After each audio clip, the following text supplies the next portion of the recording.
नमस्कार बंधुगण ख्रीष्टर प्रिय भाई एवं भौणी माने आपण मान प्रत्येक को ख्रीष्ट प्रेम मोर आंतरिक नमस्कार।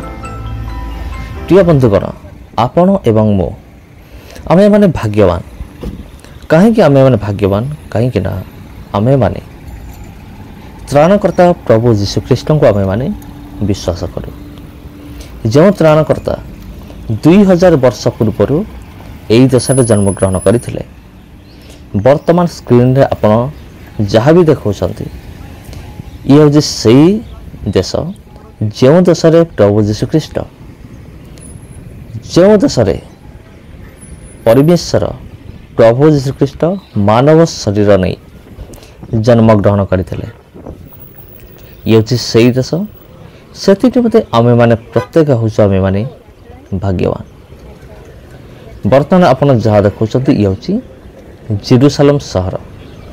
जेरूसालेम सहर एक रास्ता आ प्रभु यीशु ख्रीष्ट मानव वेश जन्मग्रहण कले।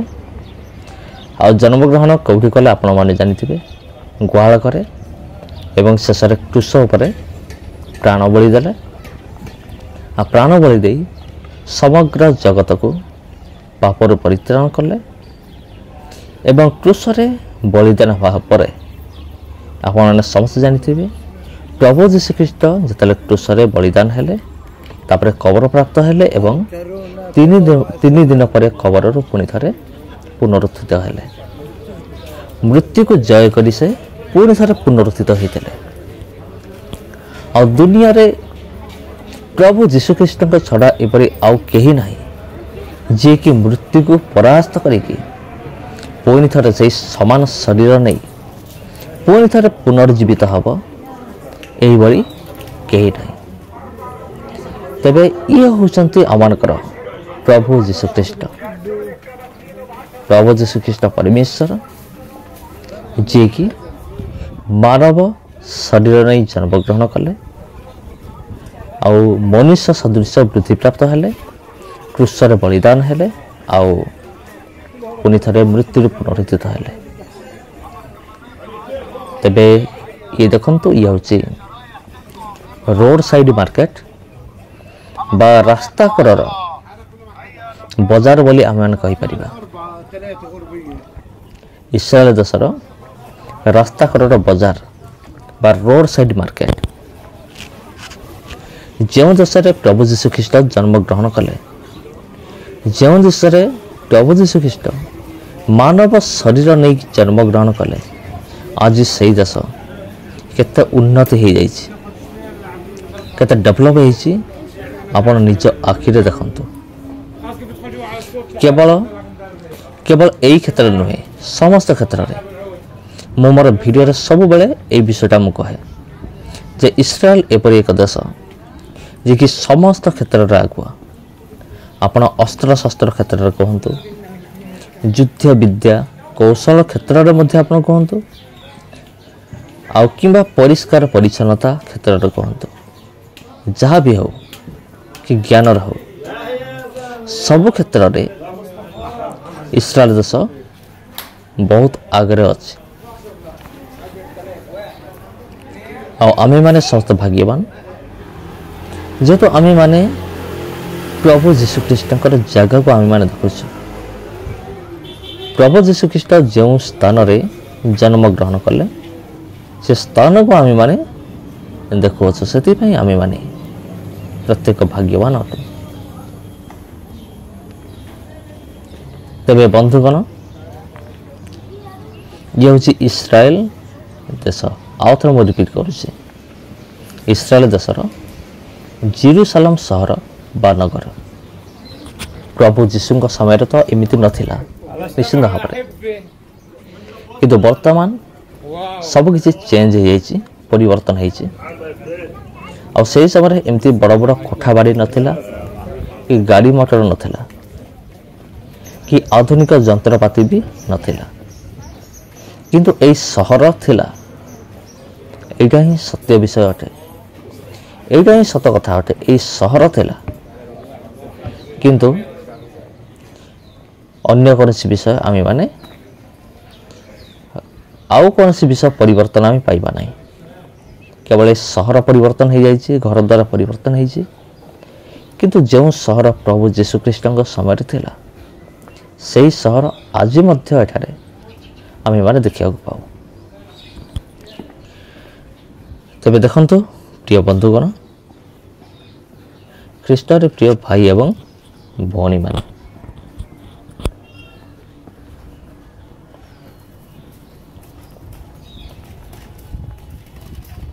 जेमिति मु आपन कहले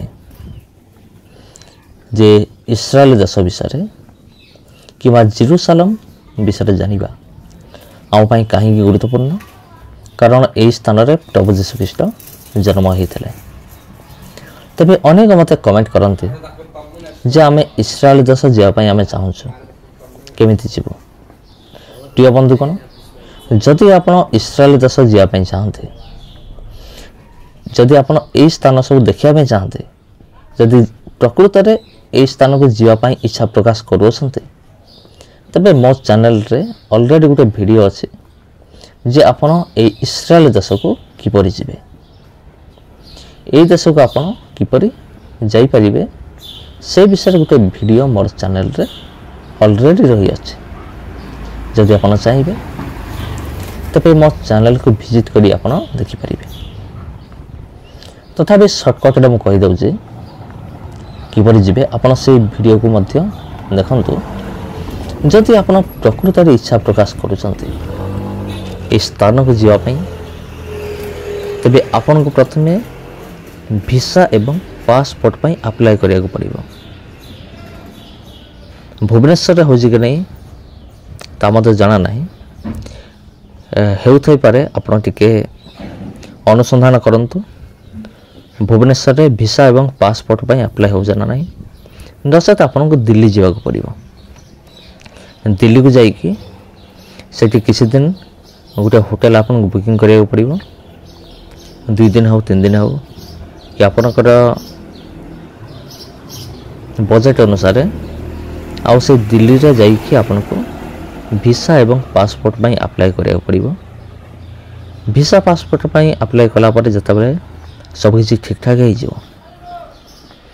आपन प्लेन टिकट तो करिथिबे, आउ से प्लेन माध्यम जो प्लेन दिल्ली रु इस्राएल देश को जाउचे कि मुंबई रु एवं दिल्ली दुईटा जगार प्लेन गुड़िक इस्राएल देश को जाए, से प्लेन रे आपन बसिबे आउ जाइकी इस्राएल देश ओह्लैबे। ओह्लैला परे सेठी जो टैक्सी थो, टैक्सी सहित आपन कांटेक्ट करेंगे आ सी आपन को नहीं ठीक जगह पहुँचे देव। होटेल बुकिंग करवा हो कि जेकोसी विषय हो आपन ताको कहिबे जेमिति मोर इस्राएल देश 14 दिन कि 15 दिन रहिबार अछि, गोटे होटेल मोर दरकार आ सही गोटे नहीं चलो सेठी आपन जाई परिबे कि आपन निजे मध्य पब्लिक ट्रांसपोर्ट व्यवहार करिके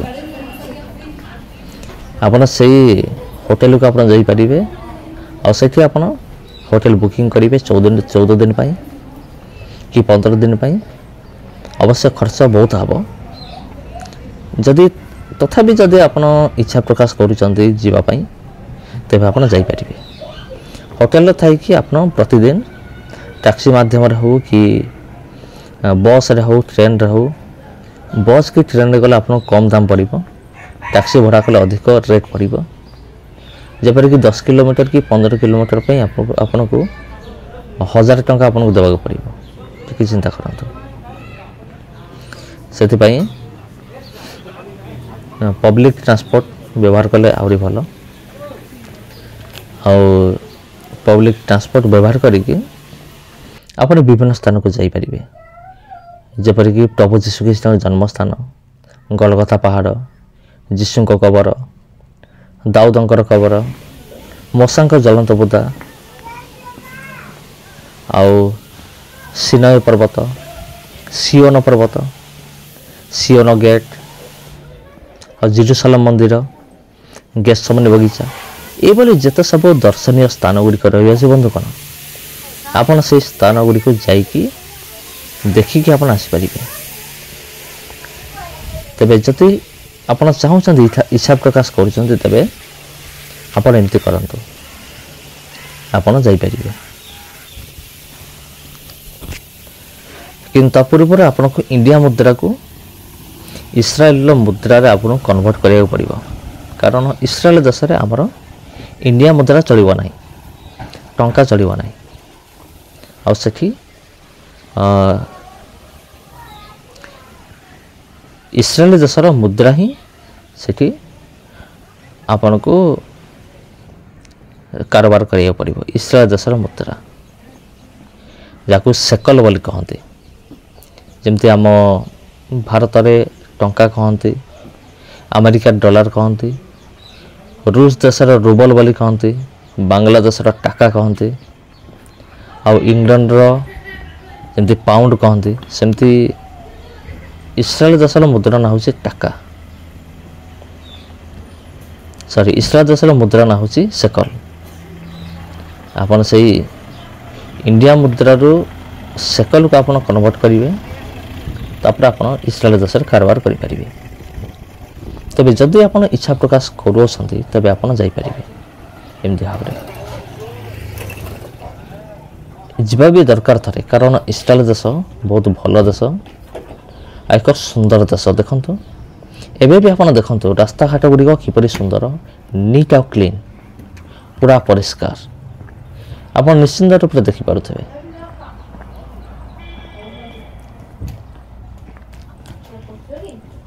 ତେବେ ଖ୍ରୀଷ୍ଟରେ ପ୍ରିୟ ଭାଇ ଏବଂ ଭଉଣୀମାନେ, ଏଇ ଦେଖନ୍ତୁ ଇଏ ହେଉଛି ଇସ୍ରାଏଲ ଦେଶର ରାସ୍ତା।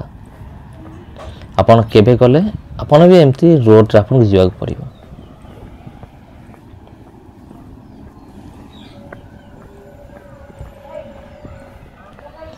ଆଉ ଦୂରରେ ଦେଖନ୍ତୁ, ଦୂରରେ ଆପଣ ଯାହା ଦେଖୁଛନ୍ତି ସେଇଟା ହେଉଛି ଜିତ ପର୍ବତ।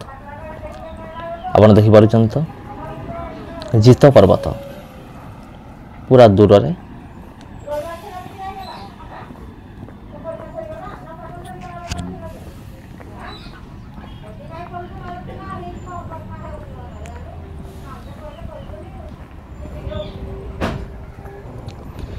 ତେବେ ପ୍ରିୟ ବନ୍ଧୁଗଣ, ଏ ଭିଡ଼ିଓ କିପରି ଲାଗିଲା ଆପଣ କମେଣ୍ଟ ମାଧ୍ୟମରେ ନିଶ୍ଚିନ୍ତ ରୂପରେ ଜଣାଇବେ। এই ଭିଡ଼ିଓକୁ ଅନ୍ୟମାନଙ୍କ ସହିତ ସେୟାର ମଧ୍ୟ କରିବାକୁ ଭୁଲିବେ ନାହିଁ। ଆଉ ଯେପରି ଅନ୍ୟମାନେ ମଧ୍ୟ ଏହିପରି ଗୁରୁତ୍ୱପୂର୍ଣ୍ଣ ସ୍ଥାନ ଗୁଡ଼ିକୁ ଦେଖିବା ନିମନ୍ତେ ସୁଯୋଗ ପ୍ରାପ୍ତ ହେବେ, ସେଥି ନିମନ୍ତେ ଆପଣ ଏ ଭିଡ଼ିଓକୁ ଅନ୍ୟମାନଙ୍କ ସହିତ ସେୟାର ମଧ୍ୟ କରନ୍ତୁ, ଯେପରି ଅନ୍ୟମାନେ ମଧ୍ୟ ଦେଖନ୍ତୁ, ଅନ୍ୟମାନେ ମଧ୍ୟ ଯେପରି ଉପକାର ପାଆନ୍ତୁ ଆଉ କିଛି ବିଷୟ ସେମାନେ ଜାଣନ୍ତୁ।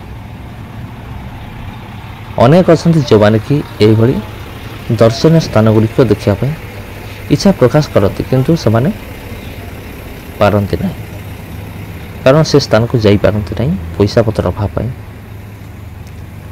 ଆଉ ସେମାନଙ୍କୁ ଏହି ଭିଡ଼ିଓ ସେୟାର କରନ୍ତୁ, ଯେଉଁମାନେ ଚାହୁଁଛନ୍ତି ପ୍ରକୃତରେ ଏଇଭଳି ଭିଡ଼ିଓ ଗୁଡ଼ିକ ଦେଖିବା ପାଇଁ। ତେବେ ସମସ୍ତଙ୍କୁ ଖ୍ରୀଷ୍ଟ ପ୍ରେମରେ ମୋର ଆନ୍ତରିକ ନମସ୍କାର। ଆଉ ପୁଣି ଥରେ ଦେଖା ହେବ ଆପଣଙ୍କ ସହିତ ଆଉ ଗୋଟେ ଭିଡ଼ିଓରେ, ଆଉ ଗୋଟେ ଅଧ୍ୟାୟରେ। ବର୍ତ୍ତମାନ ମୁଁ ଏଇଠାରୁ ବିଦାୟ ନେଉଛି। ଆପଣମାନଙ୍କ ପ୍ରତ୍ୟେକଙ୍କୁ ମୋର ହୃଦୟ ସହିତ ଆନ୍ତରିକ ନମସ୍କାର।